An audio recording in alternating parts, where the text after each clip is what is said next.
Thank you so much, and good afternoon, and welcome everyone to the Slow Food USA National Town Hall Call. My name is Richard McCarthy. I am Executive Director for Slow Food, and absolutely delighted to introduce to you today's guests. We are thrilled to have Alice Waters and Dan Barber here with us to talk about the future of food. Alice is a force of nature. I know many of you know this, International Vice President for Slow Food, and from her home base of Berkeley, California, she really launched the American idea of farm-to-table cooking at Chez Panisse, and of course the idea of edible education at the Edible Schoolyard. Dan Barber is the chef and co-owner of Blue Hill in Manhattan and Blue Hill at Stone Barns in Pocantico. How do I say that as a newcomer? That's right, Pocanico. Pocanico, okay. There's much debate about that, I'm sure. The Pocanico Hills in New York. And his book, The Third Plate, many of you I know have read, calls for really the next step in transforming our relationships between people, plates, and place. Before we get started, I'd like to thank our Slow Food community leaders who helped to promote this kickoff to our month-long membership drive. Many of you are on this call, and thank you if you sent in questions for Dan and Alice. We're going to try and get to as many of them as we can squeeze in. It is our hope that the month-long community conversations will continue via the various platforms. So logging on to slowfoodusa.org to see the calendar of national events. And I also encourage you to tweet throughout this hour using the hashtag #JoinSlowFood. That is how many of you got your questions in. And Dan, I know that before the hour is out, you'll have to dive into the kitchen to prepare tonight's meal. And from what I gather, the summer tomatoes are now coming in full volume. So if I can start with you on something we discussed, I want to say it was about a year ago, and it was the issue of traditional cuisines of Asia and North Africa. You described how in just about every other cuisine, protein plays second fiddle to grains and vegetables. When meat appears, it does so modestly, something we don't know in the U.S. very often. It takes up less space on the plate, and more often than not, it's a piece of the animal, like the tripe or the oxtail, that Americans so willingly discard. In our recent organizational commitment to meat around the Slow Meat campaign and an event that we do every 2 years, we are noting a shift towards meat as flavor rather than focus of the plate. And I'm just curious, is this really beginning to happen, or are we still on the margins of gastronomy, rethinking the role of that hunk of protein in the middle of the plate? Yeah, I think it's happening. As I see it, it's happening more forcefully in fine dining establishments than in mainstream American dining rooms. But that, I don't necessarily think that's a bad thing for the moment. Many trends that are, as we've seen in the past 20 years in the past 30 years and 40 years from Chez Panisse on have started in high-end kitchens and have trickled down to the everyday diets. I don't mean that in the Republican sense of trickle down. I mean it in the sense of that it bleeds into the everyday food culture.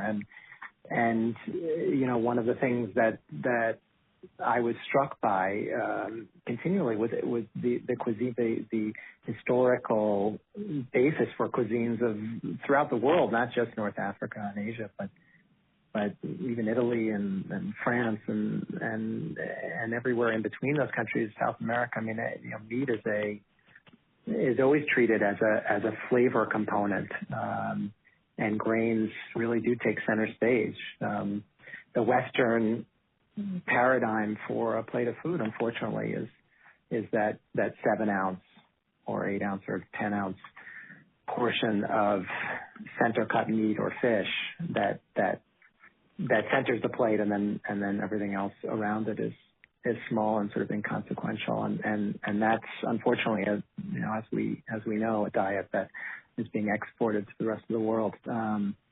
But as we also know, it's not the most delicious, and it's certainly not sustainable for the future. So to answer your question, I do see restaurants, I do see chefs increasingly flipping the notion of what it means to eat a fine dining restaurant on its head. It's no longer, a center cut piece of steak or lobster. It's more often than not, you'll end your meal with an unknown or supposedly less coveted cut of meat and or increasingly grains or vegetables to end the meal with flavorings from animals, depending on the traditions of the place. And I think that's key. It depends on where we're cooking that those traditions tend to surface and have tethered to them some traditions that are important to observe and repatriate in the case of bringing back traditional cuisines and ideas. The idea of repatriation. Do you see this happening as well, Alice? Well, I do. I just know what we've been doing at Chez Panisse for quite a long time now is reducing the size of the meat portion on the plate. And if you have a wonderfully seasoned vegetables, nobody ever misses the meat. And I think that's something very important, that what you're serving with it is incredibly good tasting. And I've noticed that there is a lot of interest in Middle Eastern cookbooks,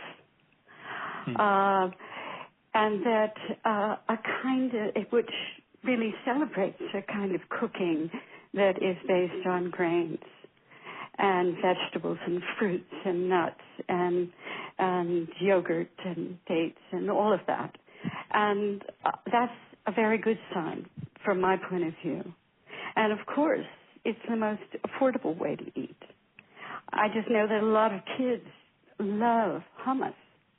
And, hummus and little, pita breads made with whole grain. Now, it's becoming, available in all of the supermarkets all of a sudden. And that, to me, is a very good sign, because we're trying to come up with a diet for school lunch. And we've been brainstorming this with the Edible Schoolyard Project for the last 10 years. But it's something really, really important that we figure out how to make something balanced and affordable and delicious and sustainable. And no matter where we live in this country, no matter where we live.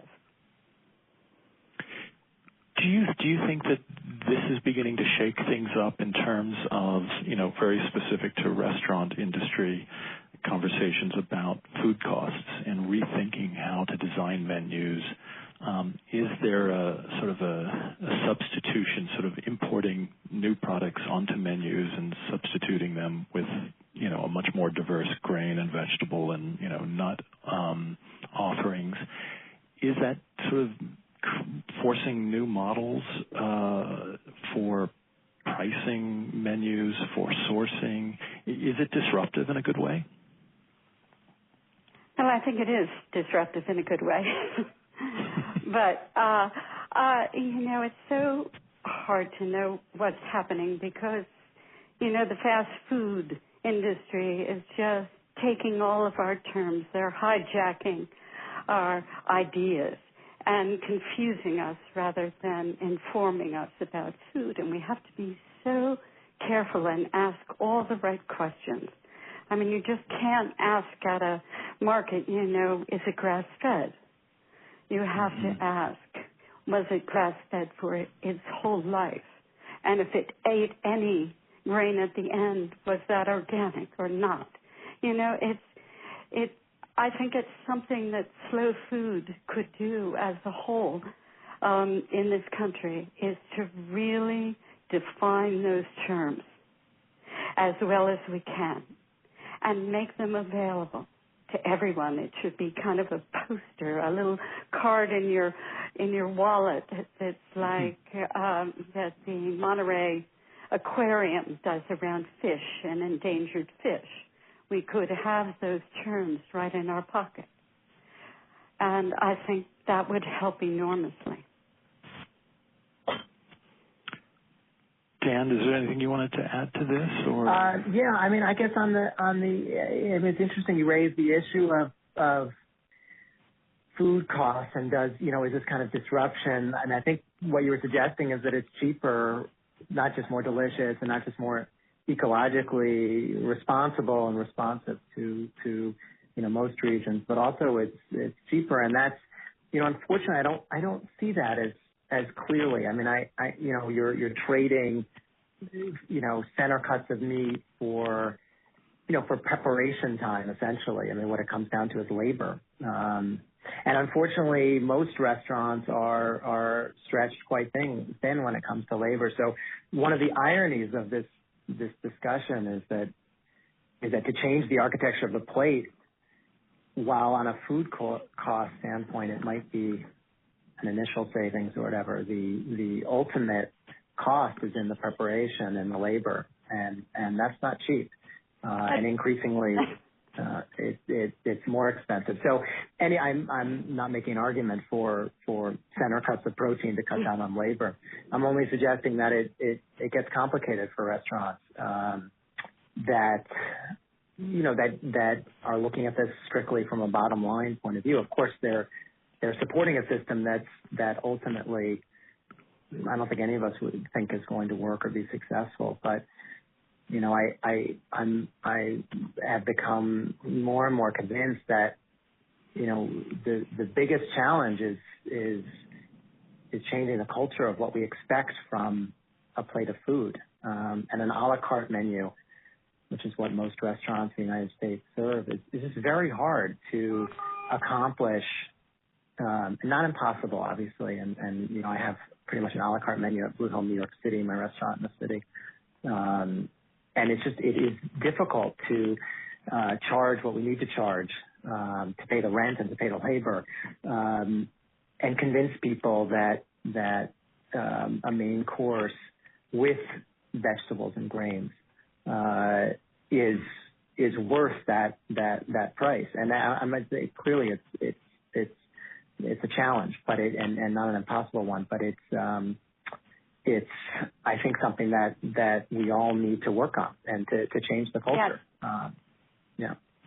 Well, I agree with you, but I think we have to think about when something is ripe and perfect, like a flavored king fluid in August in California, you hardly have to do a thing to it. You just put it out there on the fruit bowl, and et voila. But I agree with you that people have expectations. Certainly, to go to some of the fancier restaurants, they want a certain something. I feel that very, very definitely in the downstairs restaurant, and I think about the way that meal has to come together to be satisfying. But I really feel like a lot of people aren't expecting a lot of meat and are really curious about everything else that's on the plate. I also think that, we have to just never talk about cheap food. We can never, ever talk about it. We have to talk about affordable food so that we can pay the farmer and the farm workers and all the people that prepare it the real, the price they need to be paid. And I think that's something that slow food has to just have a stake in the ground. No cheap food. That's what really drives this whole system. But affordability, that's something else. And food has always been precious since the beginning of time, and we have to think of it that way. We have to use that word, precious. It's something valuable. Well, I appreciate you both raising to the top of the dish this issue of how we value food and how we value the dignity of the labor that produces that food, and that there's a paradox in it. And I think in particular, Dan, the surprise you describe of, oh my gosh, I can get rid of the big protein, therefore I can cut food costs, and the model of the restaurant works, differently, and sourcing food that is of quality, not that it's perfect, and I think using it's one of those unfortunate food. ironies of our food system. But yeah, it is. But I think that both of you are addressing this issue that certainly we see, which is a quest for transparency, and the transparency in full cost accounting of how much food costs, not just in the bottom line, but the triple bottom line, and how.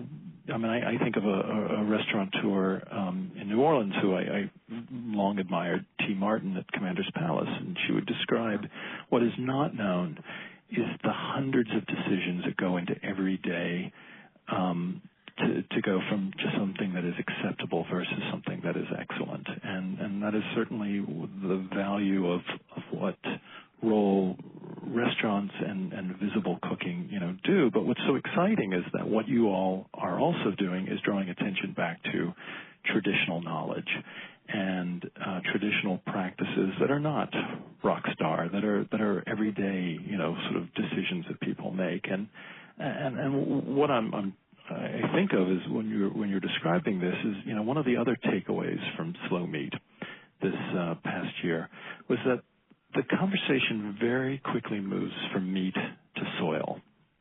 And in particular, conversations about regenerative agriculture and biodiversity and the inputs become much more about the conversation. And I'm reminded again of the amount of time and attention in, Dan, in your book, The Third Plate, about the scientific knowledge about the soil among the farmers you engaged. And I'd love for you to talk a little bit about that, because I think it is such a piece that we get shoved into this position as though we are anti-technology.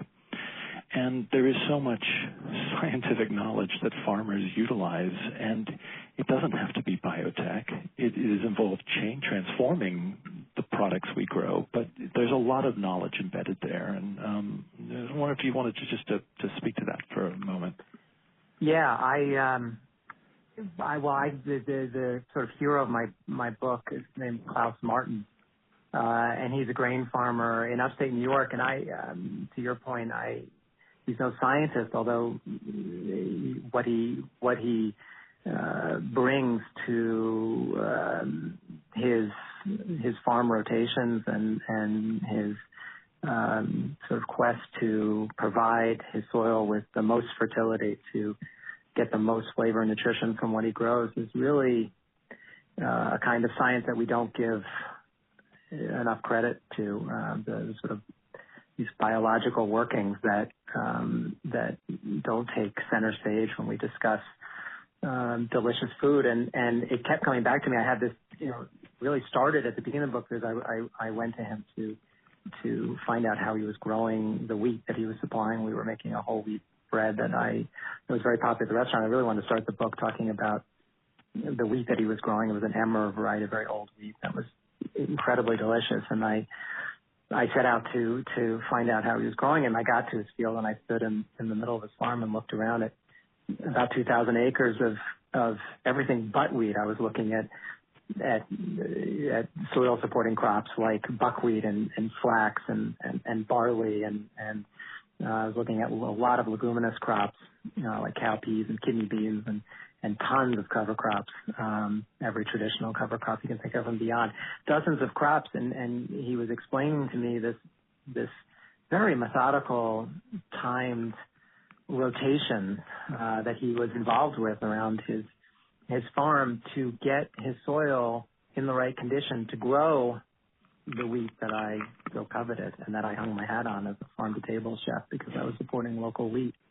And it struck me at that moment that with each of the rotations they described, why he was planting buckwheat when there was a deficiency in that field, and why he was planting, a cover crop like clover when there was yellow flowers in this field to show him that there were deficiencies that needed buckwheat in the ground. It struck me that I was championing just one crop this wheat without thinking about the system that he was employing to get the wheat to taste so delicious and be so nutritious in the first place.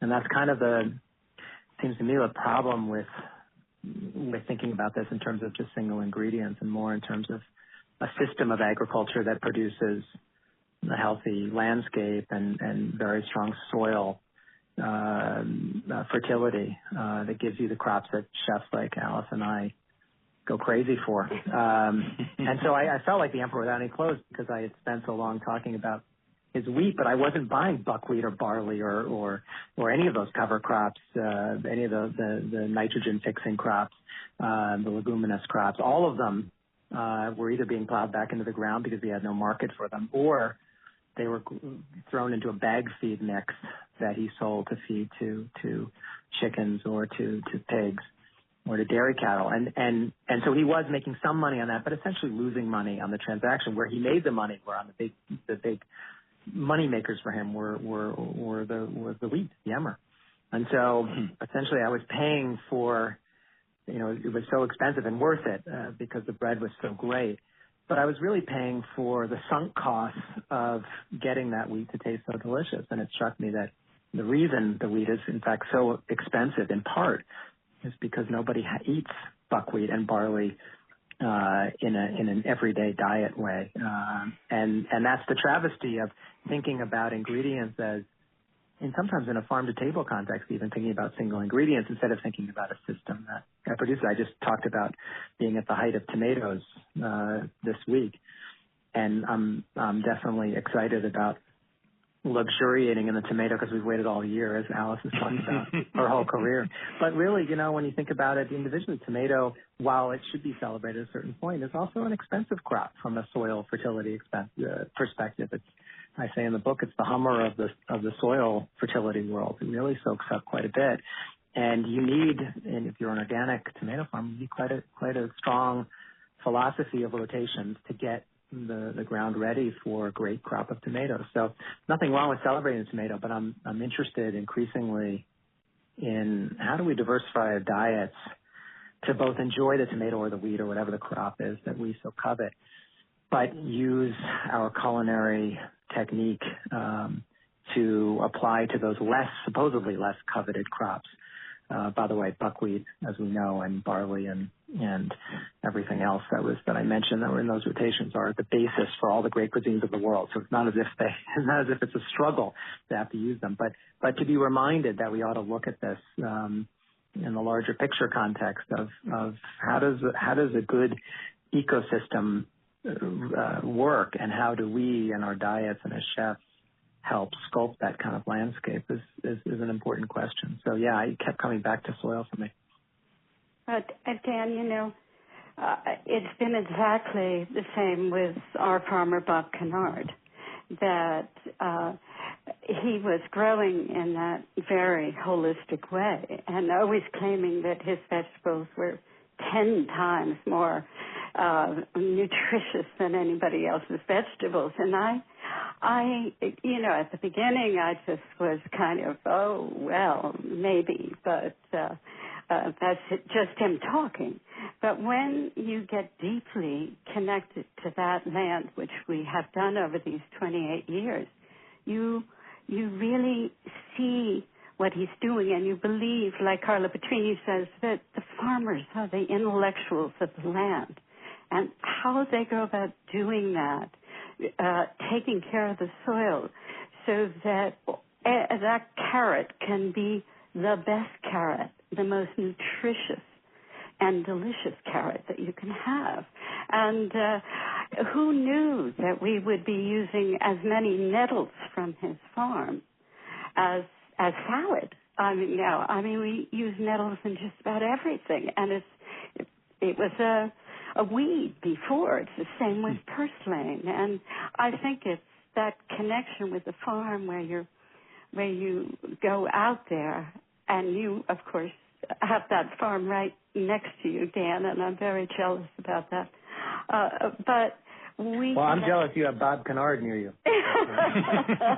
One of the great farmers I feel so lucky to have Bob, but there's thinking in this very big picture And Bob's such a great teacher that I mean, he has many, many students now who are going and farming, but I just treasure him and his knowledge, and I always follow what he advises. And so we're letting him really direct what we're cooking. And we are challenged by that. But it's a great challenge. You know, you really feel like it's like when you don't have very much, you are pushed to make something that you didn't think you could, or at least I am. And I love that feeling that we're using everything and taking our compost back to the farm, and he takes that. It's a beautiful cycle. I wanted to, I sort of cut off this. I don't want to leave with a sad ending of Klaus Martens and the egotistical farm-to-table chef who just grabbed his wheat and didn't support it as a crop. We have started to support it as a crop. But the happy ending actually isn't really about me. It's like it's now 10 years since I first had that revelation in the middle of his field. And I say agricultural revelation. It was really a gastronomic revelation. As you say, Alice, you're challenged by using some of these ingredients that can support the right kind of rotations and therefore support the farmer and support the right kind of soil and ultimately the right kind of flavor for all the crops. But what's happened interestingly to Klaus is that, I just give two very quick examples, is that since I saw that field of essentially bag feed and crops that get turned under for the soil fertility, things have changed dramatically in the culture of supporting some of these. And two that come to mind are microbreweries, which have sprouted up, as I think they have in California, but especially in the Hudson Valley, they're everywhere now, or starting to be everywhere. And what's interesting about the microbrewery phenomenon is that they have been getting their barley malt from Europe, because there's been almost no maltsters here on the East Coast that have been able to supply them with the malt and the right kind of malt at the right kind of protein percentage that doesn't cloud the beer. And so there started to be a lot of demand for local malt. So a maltster, a young couple, opened a malting facility in western Massachusetts. And they now buy Klaus's barley and malt it. And instead of Klaus putting that barley into bag feed and getting, essentially cents on the dollar that he could get, he's now realizing a 30% profit on every transaction, and now upwards of 30 to 40% of his barley goes to malting. So it's encouraged him to grow more barley, which has encouraged his bottom line and encouraged other farmers to grow barley as part of their rotations. And it's fed as sort of a feedback loop to the maltster and then to these microbreweries to get local malt for their beers. And then the buckwheat now has a market increasingly for companies that are sprouting up who want to make local soba noodles. And it reminded me that the Japan faced this very same issue with rice. They couldn't grow rice. Peasant farmers couldn't grow rice without buckwheat as a rotation. Well, they didn't take the buckwheat and feed it to animals or turn it in as a cover crop.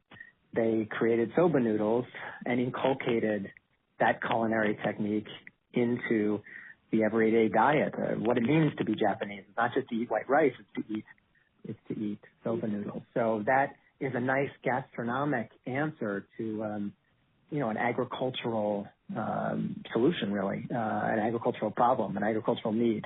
You need the breakup of disease cycles and the kind of carbon that buckwheat puts in the soil to get you the right kind of rice crop. Well, the way to do it is to inculcate buckwheat into the culture as much as you inculcate rice. And so I think that's where we're headed with all of this, albeit in a very regional perspective, because soils are so different around this country because we have such big geography and traditions are so different. But the key, I think, is to have that kind of relationship where we don't just say you ought to eat more buckwheat. We as chefs create dishes, a series of dishes, and penetrate those ideas into the mainstream culture of eating, and that buckwheat becomes as desirable as wheat does, and on and on. So there is a happy thing for Klaus on his way. So is this year's cover crop next year's cover story? I that's a nice way to put it. And in fact, tonight we're cooking with clover.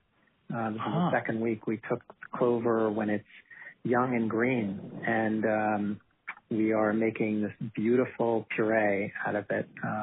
It tastes it's a very complex spinach, really, when it's at the right stage. And I'm so excited about it. It's delicious. I don't want to oversell it. Say it's the best thing I'll ever eat. Which kind of clover? Is it the red or? No, it's a green clover, and it's as far as I can see, it's never been cooked with. I mean, I'm sure somebody tried it somewhere along the way, but it's really meant to be plowed in as a cover for nitrogen. But you take, from the field we took it from, we probably took 5%, and we have enough for weeks of clover puree. So we're not depleting the soil of any kind of fertility, but we are, interestingly, I think, creating a new and exciting flavor for diners who then learn about clover and learn about its magic for the soil and its magic for making other crops taste good.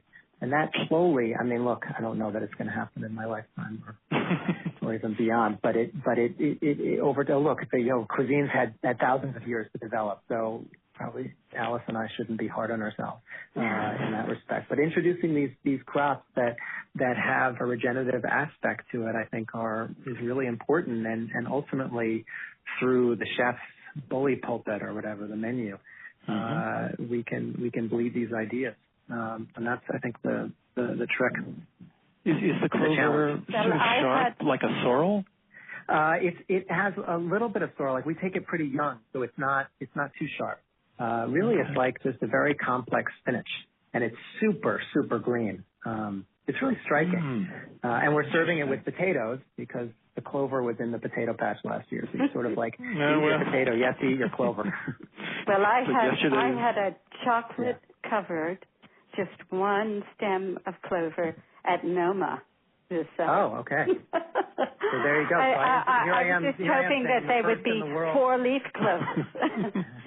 Here I am saying I'm the first in the world to cook with clover, and of course, Renee has done it before me. Chocolate covered one. Oh, well, Dan, I know that you have to head back to kitchen. I'm sorry to miss the rest of this conversation. Tons of questions to ask, but I can't thank you enough. I mean, I think your commitment to community, and in particular our National Slow Food community at the start of our annual membership drive, means so much. And your leadership and risk-taking is visionary.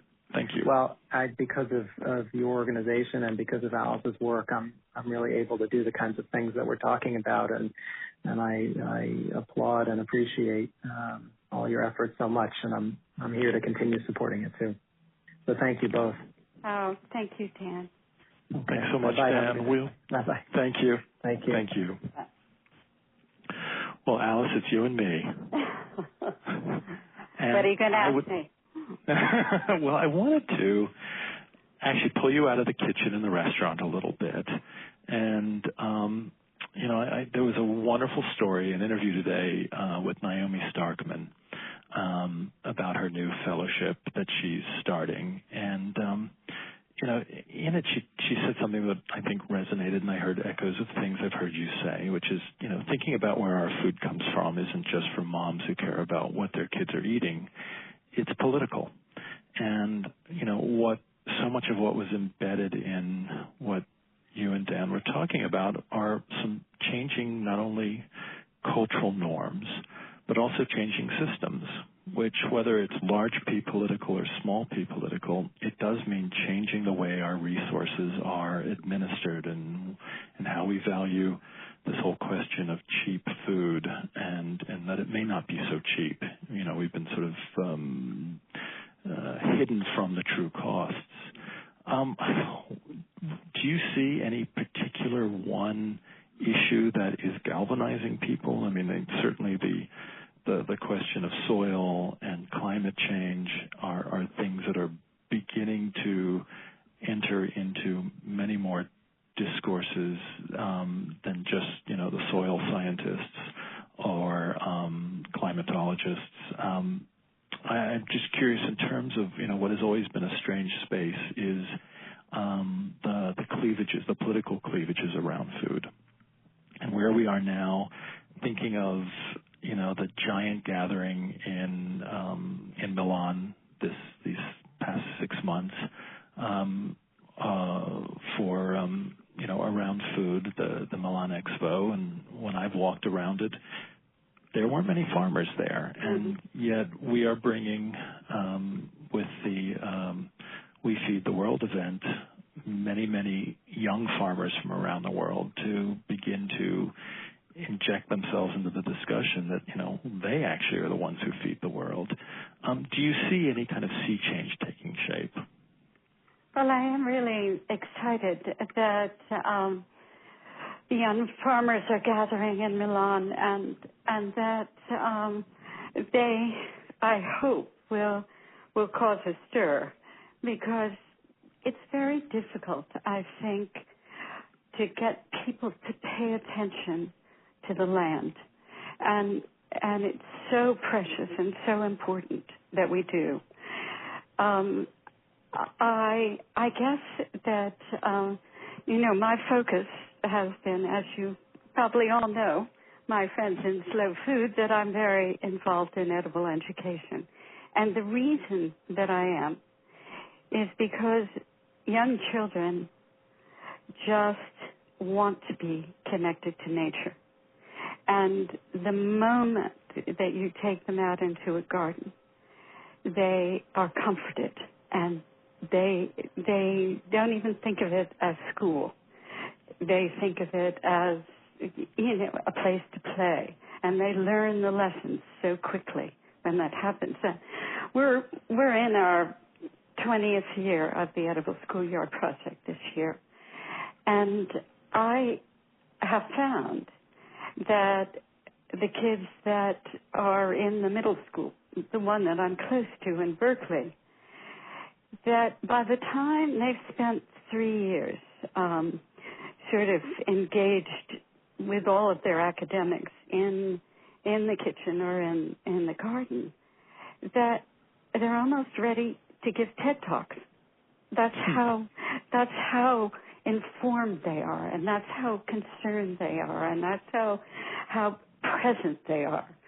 So I'm incredibly hopeful that this next generation, particularly the ones from 6 to 16 or 20, are really understand where their food comes from, and really are worried about what's happening to the land. And of course, global warming is central to that.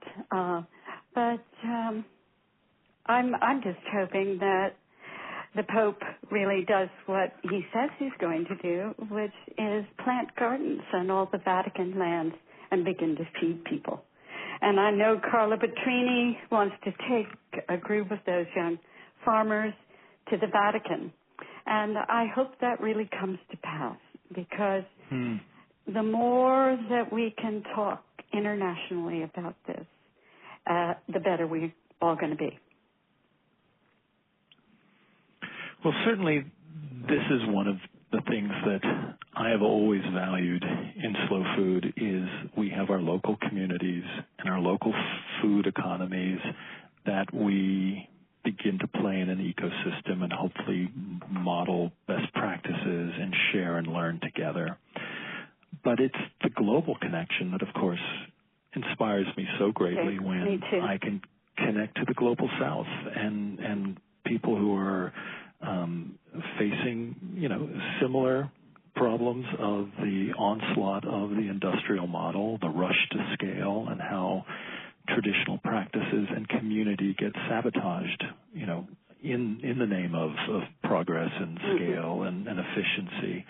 And what you're describing reminds me of one of the things that we're very excited about offering in November is bringing the other slow food vice president, Eddie Mukibi, to the U.S., he is the Ugandan agronomist who heads up the 10,000 Gardens in Africa project, which in some ways shares some of the outcomes and some of the goals that I think are embedded in edible education and what many of our Slow Food Network and our school garden work do, which is trying to cultivate a generation of young people who have agency, who have knowledge, and who have confidence that food is something that they can leverage and it is something they can care about and be knowledgeable about. I am certainly excited about Eddie Mukibi coming to the U.S. and meeting other food sovereignty activists here. I think it'll be just great. I think it's really important. And I'm hoping, really hoping, that Slow Food USA can begin to really put together a really detailed list of everything that's grown in every state of this country. Because we don't know yet what is possible, what's happening. And I've talked to Richard, as you know, I've talked to you, Richard, many times about this idea. But I think it's going to be essential to do this for any kind of big change in terms of school food. That we're going to need to know where those farms are, who's growing what, in what part of the state. And I think if we challenged every state to put that together, not just the endangered ones that go to the Ark, but the ones that are really thrive in a particular part of the state, and that we could, gather that online and put that together as a valuable resource book for edible education and school lunch. And I think we'd be really surprised by what we find. Well, that reminds me, and not to sidestep that specific deliverable, that specific idea, there are so many pressure points in this farm-to-school connection, whether it's is the cafeteria prepared to handle incoming food? Does it politically want to? Are the kids pushing to eat it? More fresh foods. But the sourcing of it, and I think of when we worked together in New Orleans to bring the edible schoolyard idea to Samuel J. Green School in New Orleans. There were so many issues about the cafeteria and the ability to source and purchase the foods. Are you noticing when you traveled around the country that school districts are loosening up and are demonstrating some passion and interest and leadership in trying to integrate some of this into their purchasing patterns? Or do you still feel like it's this blockade? It's very difficult because it really has to do with money. It has to do with how much can be spent on a school lunch. And I just don't believe that even with another dollar that we can make that work for the farmers who are taking care of the land. And I'm very hopeful about the UC Global Food Initiative that was put in place at the University of California by Janet Napolitano a year and a half ago. And she said that she wants to change the buying of all the food at the universities of California at every campus. And all the chancellors were in the room, and they all agreed that they wanted to do that as well as integrate food and agriculture into every academic subject. And they wanted to shout it out to the world and have a goal of 2025. Now, for me, I think using the resources of a great university is an incredible way to clear those pathways and understand how we can get food directly from the farms to the schools. And I'm very hopeful about that, but we're going to need national leadership, and it's going to have to be very specific. And I think it will have to happen a little bit, as I've been saying, like Kennedy decreed that we needed physical education in all the public schools. I think we're going to have the next president decree that we need edible education in all public schools. And it's a little bit, Richard, you know, it's like if you have a will, there's a way. And you don't think that there is, but we have done remarkable things in the past in this country. I mean, we planted enough food on, you know, public and private property to feed people during the wars in Europe. I mean, we have that potential of putting a garden in everybody's backyard, of planting on the rooftops. And if we had the sort of national cheerleading that we need, I think we could do this. And certainly everybody feels a great, you know, just empathy for children who are eating food that's not good for them and can understand that. And we really need to change this right away. What can I say? You know, it's a little bit like, from my point of view, is that we have gone down the wrong path and we have to turn around and we have to go down the right path. And it will work. And I've always operated with that kind of optimism and determination. Well, can I ask you something that will maybe test some of your optimism? Okay. and I want to make sure I get to some of the marvelous questions that came in through the network. And this is something that I've heard you talk about a great deal lately with great concern. Monica Sharp texted in a question that, given the rather significant climate changes in the past few years on our eastern and western coasts, whether it's the flooding or the storms or the drought, what are you seeing at the small-scale farmers markets and the farmer level in your region? So, you know, the folks who we're talking about who work the land and care for the land. She's writing from Austin, Texas, and she's wondering, you know, are smaller farms better able to survive these changes? Is there some agility at this scale? And should we be worried? I do feel that it's not just, you know, one crop. Obviously, it's many crops, and some will succeed where other ones will fail. And I know that just from Bob Kennard's farm. But we're going to have to really count on a collective understanding about what a drought means, what it means to raising cattle, and what it means to the crops. I mean, we don't know yet, but that's why I'm really looking to the universities to help us understand this, and I think the farmers are looking that way too. But it is the small farmers that are going to make it, because they know how to move, you know, agilely, and it's important.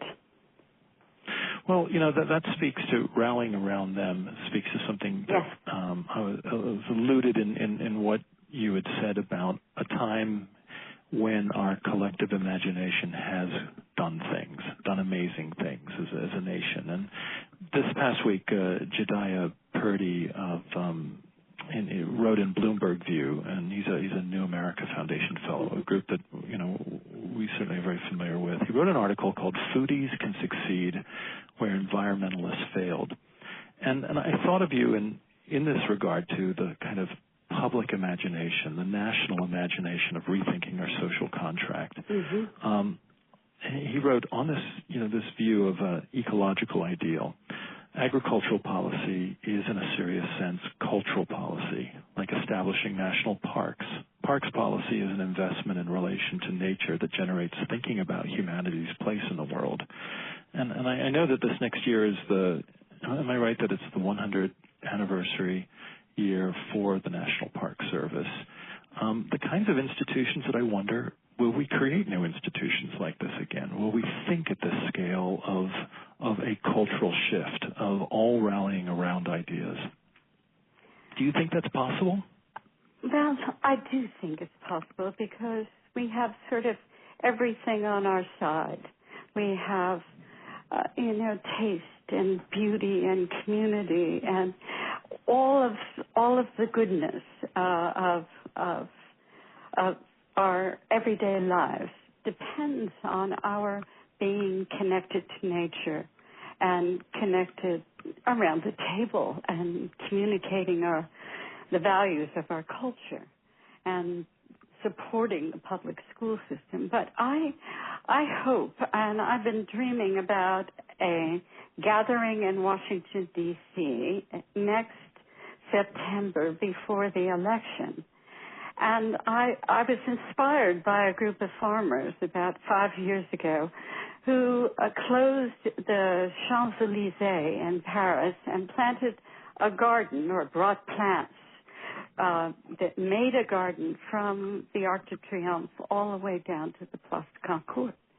And people were astonished by that. And I wondered whether we could do something like that in Washington, a sort of a different kind of slow food nation event where we come, whether we bring those plants or we, as organizations that around the country who care about the land, could collaborate in some way, and then we could take those plants to the parks, to the schools, and so I'm really wondering whether all of you would be willing and able and want to come and testify and want to, a very positive, hopeful kind of celebration, maybe even for the national park system, that we could give them that we could feel our power together and educate ourselves as well. And something hopeful. Yes, something definitely hopeful. Something that we're for, not something that we're against. We're trying to win people over. not to overcome not them. To overthrow something. We're trying to win them over. I think of that as being the real principle of slow food, to feed people ideas, not to, lecture to them. And Mm-hmm. I think we could do something really, really magical. Well, can I sneak in one last question?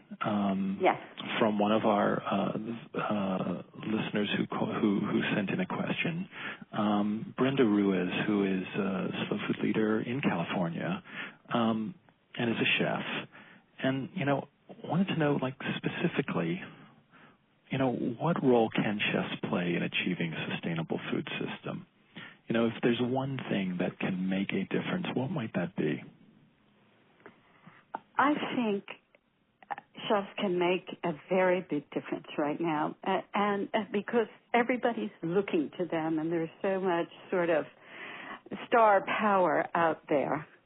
And I think when the message is, just writing on the menus at Chez Panisse about farms and just a message about where the food comes from has been very, very important. There are people that come into Chez Panisse and they say, are Masimoto's pizza is here yet? Or is Bob got his, those special white carrots? Or, it's so important that. And I think some people think, it's getting too wordy on the menu and all of that. But it can't be, because the fast food industry is trying to take that from us and pretend like everything comes from farmers. And we want to be very, very specific. This is this person's farm, and you can go out there to list the farms on the menu. But giving things to people to taste for free is a beautiful thing to do. That people are it's so unexpected, and again, I use that very often. When I'm having a meeting, I bring a basket of blackberries right now, and I just put it on the table, and the conversation changes, and everybody asks about them, and it can be really. I think you can be very, very influential, and it's a pleasure to do it as well. Well, and I think what you're describing is the sense of pleasure and community, which are very much at the heart of what our national and international community of slow food believes in, and linking real human relationships and taking risks together, which is putting fruit in the middle of the table is taking a risk. It's leaning forward and sharing. And I'd say at this juncture, where we're about to close, if I can just try and direct people to the Slow Food website, slowfoodusa.org. There's all kinds of information about where we'll be this month, all over the country, from coast to coast, whether it's at the Heirloom Heirloom Festival. It's got a wonderful name in California, Northern California. The Heirloom Exposition. That's right, the Heirloom Expo. Not the Milan Expo, the Heirloom Expo. I love that. I know we'll be there, and there'll be a garden Twitter chat to talk about child nutrition reauthorization in the middle of the month, and a slow meat webinar, and we will be tweeting live from Farm Aid, the Slow Food Chicago group, and you know what we're doing, Alice? I don't even know if you know this. Labor Day is coming up, the 7th of September.